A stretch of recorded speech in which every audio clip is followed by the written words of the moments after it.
Louisville quarterback Malik Cunningham, now second in program history in touchdowns, responsible for passing Chris Redman with a big performance against Syracuse on Saturday afternoon. But we're going to talk about why Malik Cunningham deserves more praise for what he's doing in the 2021 season. The Louisville basketball team also bouncing back from a loss to Furman with a 77-60 victory over the Navy Midshipmen on Monday evening. We'll talk about all that and more on this episode of the Locked On Louisville podcast.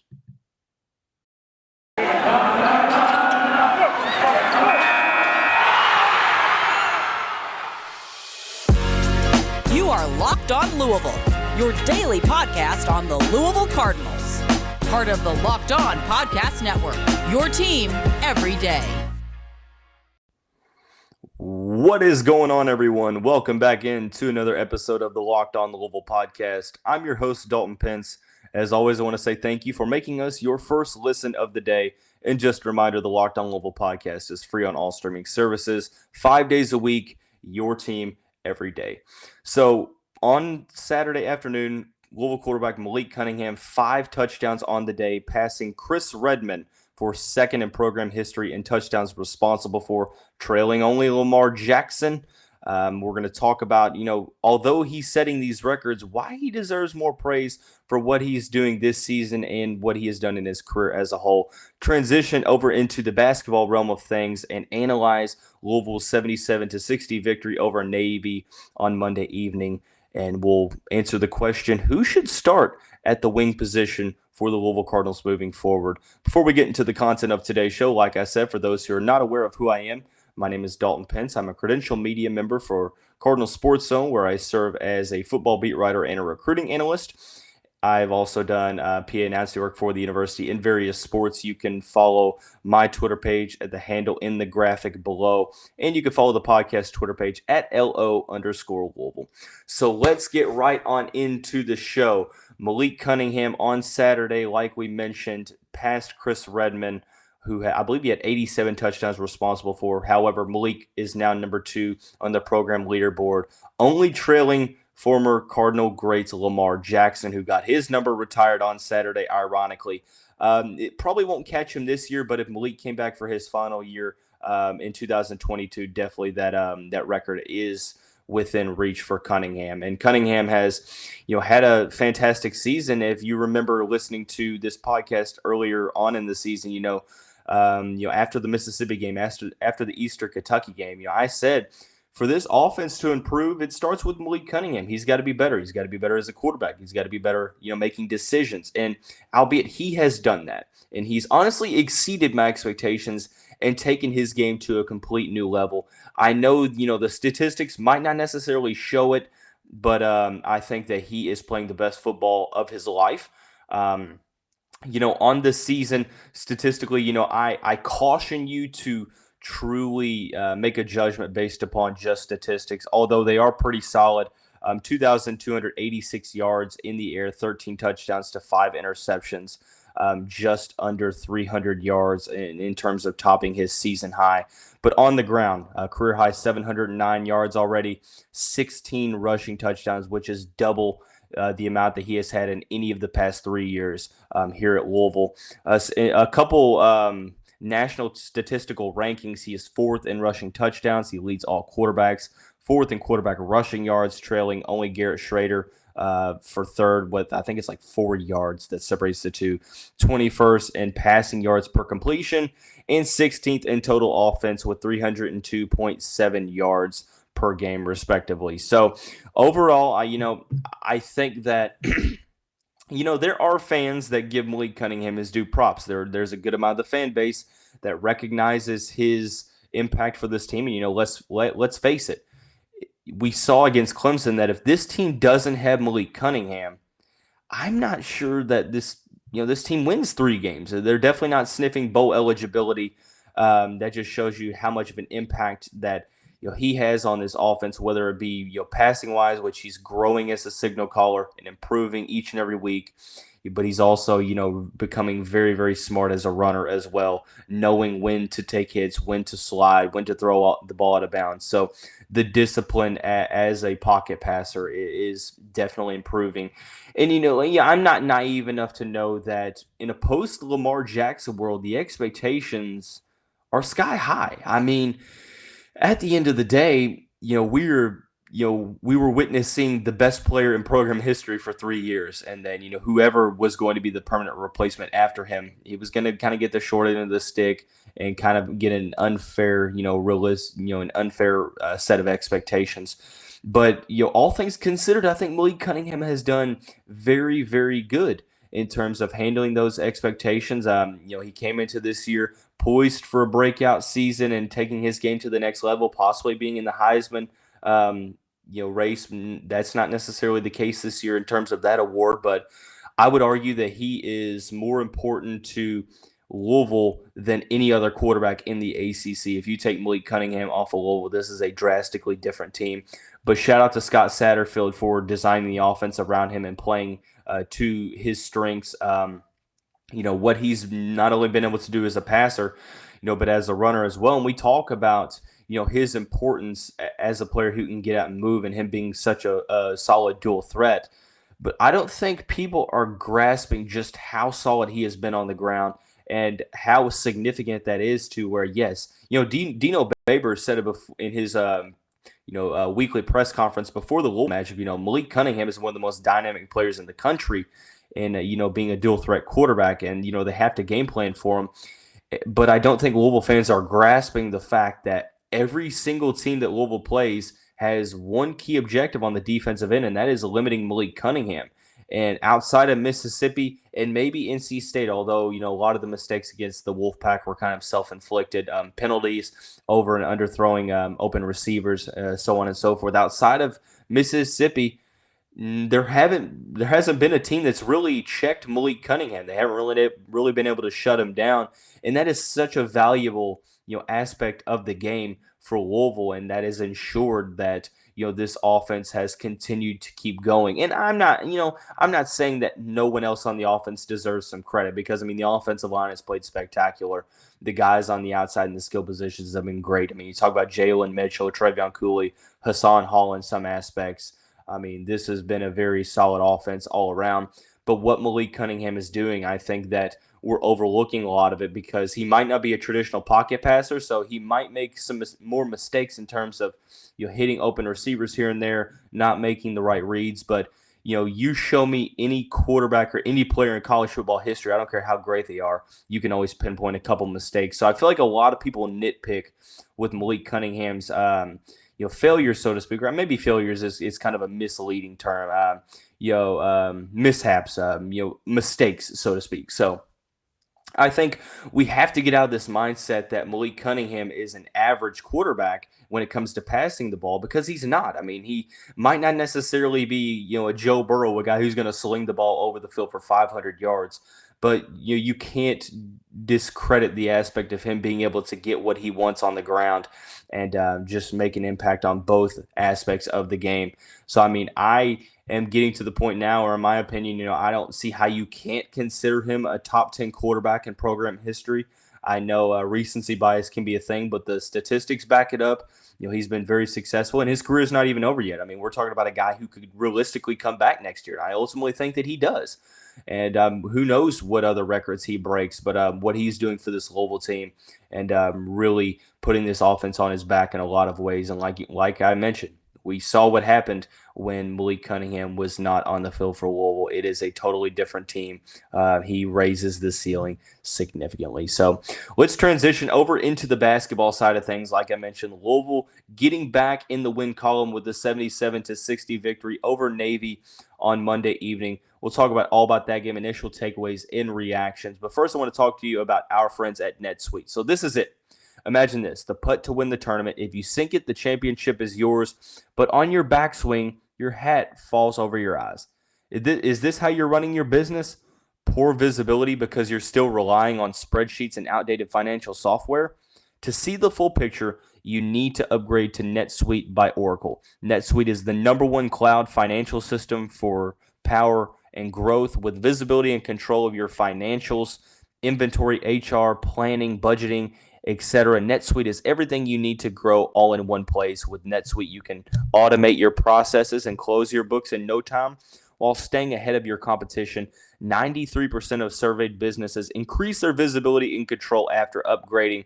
Over 27,000 businesses already use NetSuite, and right now, through the end of the year, NetSuite is offering a one-of-a-kind financing program to those ready to upgrade at netsuite.com/lockedonNCAA. Once again, that is in netsuite.com/lockedonNCAA for special end-of-year financing on the number one financial systems for growing businesses. netsuite.com/lockedonNCAA. I also want to talk about our friends at PrizePicks. If you are a college sports fanatic, you need to hear about this. PrizePicks is daily fantasy made easy. I love it, and I know you will too. It offers more college football props than anyone in the world, while offering all of the star players of the Power 5, as well as mid-major players you may never have even heard of, and it offers any props you can think of, from yardage to touchdowns, even interceptions thrown. All of those that deposit and use the promo code LOCKEDON will receive an instant deposit match up to $100. Here's how it works. You pick about 2 to 5 players and an over-under on their projections, and you can win up to 10 times on any entry. And it's literally just you versus the projected numbers. But here's the key thing about it. Here's what I like the most, and that is the fact that it allows mixed sports entries. So you can take the over on Stephen Curry and combine that with the under on Dak Prescott in the same entry. Use the award-winning app on both the App Store and Google Play. Entries can be made in 60 seconds or less. It's that easy. It's safe and also offers fast withdrawals. So don't hesitate. Check out prizepicks.com and use the promo code LOCKEDON, or go to your App Store and download the app today. PrizePicks is daily fantasy made easy. So transitioning over into the basketball side of things, like I mentioned, Louisville back in the win column. Probably, obviously their best performance up to date, 77-60 against the Navy Midshipmen, 2-1 on the season early on for Louisville. This was kind of a tale of two games when you look at this one in the Furman game. The Cards shot infinitely better, 41.7% from deep, 10 for 24. If I had to give out a game ball, it goes to Matt Cross, 4 for 4 on the evening, all 4 of those field goals from behind the arc. He finished with 14 points, leading the Cards in scoring. And I thought, he did really well in terms of other aspects of the game, and like defense. And I think the Cards really set the tone in this one with their defensive play. And I think the overall takeaway from this is that, the execution was better. They shot better. They played better defense. And at the end of the day, sometimes that's what it all boils down to. And they did the little things. The hustle was there. You look at turnovers, Navy, 19 turnovers to Louisville, 16. The thing we will have to talk about, though, 32-27 rebounding margin in favor of Navy. So this is the second straight game in which the Cardinals have been out-rebounded by a smaller opponent. So that's something to look out for. Overall, looking at from the box score, nothing's really going to, jump off the page, so to speak. I thought the Cardinals' defense was pretty solid, holding Navy to 3 of 21 from deep. Shot 43% from field, the Midshipmen did. The Cardinals 56% from the field. They got good shots. They were very unselfish with the ball. However, in the second half, got a little careless. There were a string of, trying to go too fast, careless turnovers, not valuing ball security. You could see Mike Pegues on the sideline actually infuriated. That's not even a word. Yeah, I mean, look, if you watched him, you could see how upset he was with just how careless Louisville got, because although the Cardinals won this game by 17, this could have been a 25 to 30 point victory if the Cards, stayed on the gas, became more disciplined on the defensive end in terms of, not allowing offensive rebounds. And I think that was the only drawback from this game was just the fact that the rebounding margin was once again in favor of a team that was smaller than them. So something has to change there. An interesting tidbit, however, J.J. Traynor, Sidney Curry, 0 minutes in this game, which had a lot of people kind of questioning. It's like, if we're losing the rebounding battle, why is a a bigger guy like Sidney Curry not playing in this game? And that's a question that I wish I had an answer to. But I will say in his place, Roosevelt Wheeler, only 3 points on the evening, but his impact spanned far beyond the stat sheet, especially in the first half. Looked very solid defensively. I thought was very poised for a freshman and gave us some good minutes for the backup five, and that kind of has to be something moving forward that Louisville needs. But at this time, I caution people to truly take away any, big, predictions or anything, or maybe not predictions is the word I'm looking for, just overall, insights for the season, because number one, Chris Mack has yet to coach a game this season. I mean, he is still serving that suspension, 3 more games on the docket in terms of getting back into, the groove of things. So you don't have Chris Mack, and also it's the 3rd game of the year when you literally have brought in a lot of newcomers and you're trying to figure out which guys work best with which rotations here and there. So I don't mind them playing Roosevelt Wheeler more this game. I'm interested to see how that rotation carries over against Detroit Mercy. I would like to see Sidney Curry and J.J. Traynor get some minutes because I feel like they're too talented to keep off the bench. But I'm very satisfied with the defensive effort for the most part, outside of maybe post-defense rim protection. I feel like Louisville still needs to find someone that is able to protect the rim.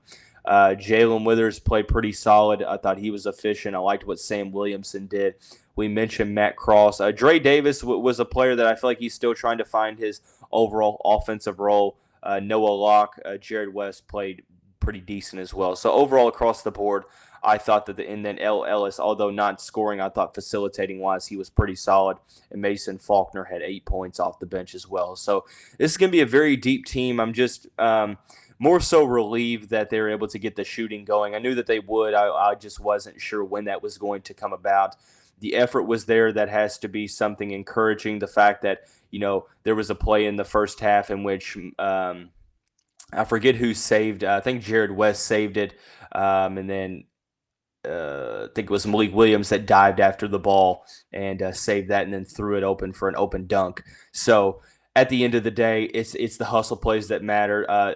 One kind of interesting development that I love to see was Malik Williams playing at the elbow. I think that he is a very solid passer. As a big man, nice insight in terms of seeing the plays develop.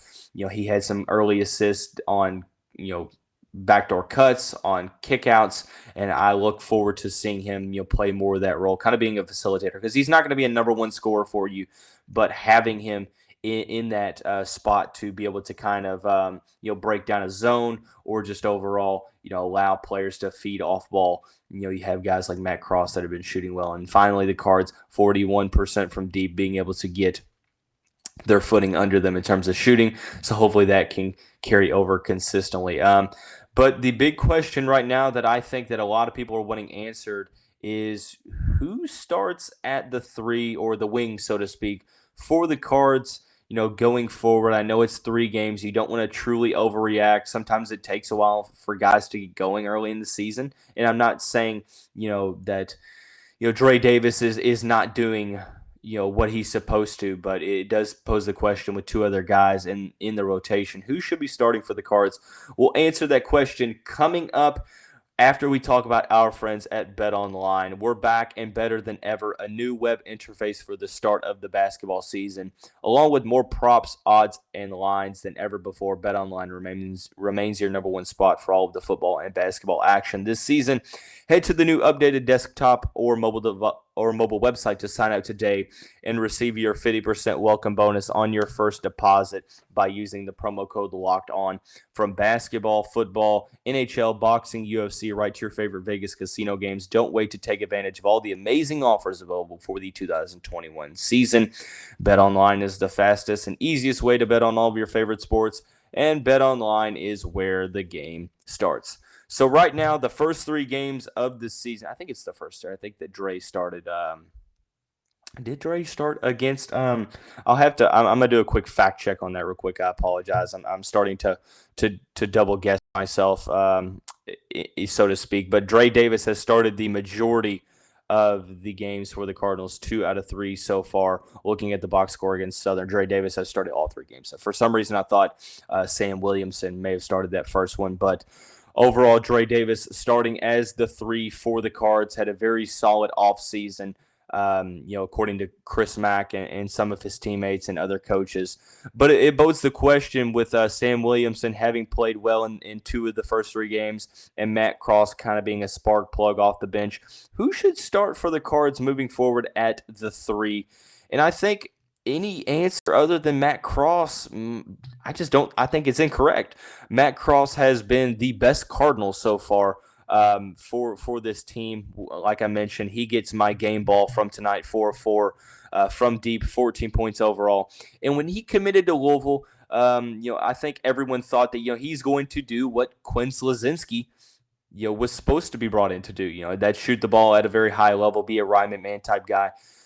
But I think what we've realized in the 2 exhibition games against Kentucky State and West Georgia, and then so far this season against Southern, Furman, and Navy, is the fact that he is much more than a scorer. He's one of those guys that just makes winning plays, and sometimes it just doesn't, and oftentimes it just doesn't show up on the score sheet. I mean, he's shooting the ball well. That's the number one thing for me, is when you have a guy that can shoot the ball at a high rate like him, to where opposing defenses have to specifically game plan for him shooting the ball. I think he's a guy that needs to play a lot of minutes like Ryan McMahon. But the reason why Ryan McMahon didn't start, in my opinion, or shouldn't have started for that Louisville team is, number one, because there were better options overall. But number 2, because he was a one-dimensional player. And that's okay, because he played a specific role and he played it well. I love Ryan McMahon. I love Quinn Slazinski. I'm not dogging those guys, and don't take this as me dogging Dre Davis either, because I'm not. I mean, I think Dre's in a period like Sam was last year, where he's trying to find his game offensively. He's trying to find what works. The perimeter shooting is just not there at this time. I think that he excels around the basket, but it seems like he's struggled with getting into the spots on the court in which he flourishes. So, right now, I think that, the hot hand is Matt Cross, and I'm not saying that Matt Cross has to be the permanent guy at the 3, but right now he's second on the team, 9 points per game. Even with a dislocated finger, he's playing extremely well. But it's not the shooting that impresses me the most, believe it or not. It is what he's doing in other aspects of the game. I thought, in terms of scouting his game coming out of Miami, he was a player that, yes, he was a great shooter, but he also could handle the ball and had some good vision as a secondary or tertiary passer that, you can never have too many players on the court that can pass, efficiently. And Matt Cross is one of those guys. That's something that has kind of jumped off the page when I've watched him. But overall, the hustle plays, you see him on the defensive side of things, to where he's causing turnovers, he's getting in other players' heads, and he's giving you plus minutes. When the team, I don't know what the net rating is when he's on versus when he's off the court, but when he is on the court for Louisville, you can just tell by the way they play. It's a totally different vibe with the team, and that's no diss to Sam and Matt Cross, or Sam and Dre, because actually I think Sam and Matt on the court at the same time is a pretty solid. It's a pretty solid rotation. I think that their skill sets directly benefit one another's. But at the end of the day, I wouldn't necessarily say Dre Davis is truly struggling. I mean, it's early in the season. It's too early to say that he's, truly struggling. However, after Bahamas, if he's still not shooting all that well, still making some of the same mistakes and not finishing on the offensive end, that's where we might, bring that term out in terms of struggling. But right now, I think Louisville needs to ride the hot hand. I think that they would be able to jump on their opposition quicker, because you do have Mississippi State coming up. If you win that, you have Maryland. Michigan State on the road in East Lansing is also on the horizon for the Cards. So I think having a guy that affects the game in more ways than one, while also being a knockdown shooter, I think it's a no-brainer for me. I think that Matt Cross shouldn't necessarily be just a rotational piece that you plug into the roster when you need some perimeter shooting, or just an average rotation guy. He is a starter. He should be playing starter minutes. He should be. I get the fatigue issue of things, and I'm not sure if there is any health implications or health drawbacks that is holding him back in terms of that finger. But, judging by the way he's playing, it doesn't look like it. I know that he has a tendency to foul, but I think that that's kind of an indication of how he, how aggressive he's played. But also I think some of these foul calls have been I'm never really one to truly complain about officiating, but some of these foul calls on Matt have kind of been like, huh? So, but I think if you ask probably 90% of the Louisville fan base, they're going to tell you Matt Cross. Matt Cross has become a fan favorite, and we are not even a quarter of the way into the season. Just the way he carries himself, you can't underestimate and just take away the significance of the fact that Cross just makes winning basketball plays, and his impact on both ends of the court. He's not a lockdown defender. He's not a guy who's going to average 20 points per game, but he knows his role. He executes it really well. He has a very high level of basketball IQ, great intangibles, just an overall solid feel for the game, knows where he's supposed to be, and can see plays developing and being a secondary or tertiary passer.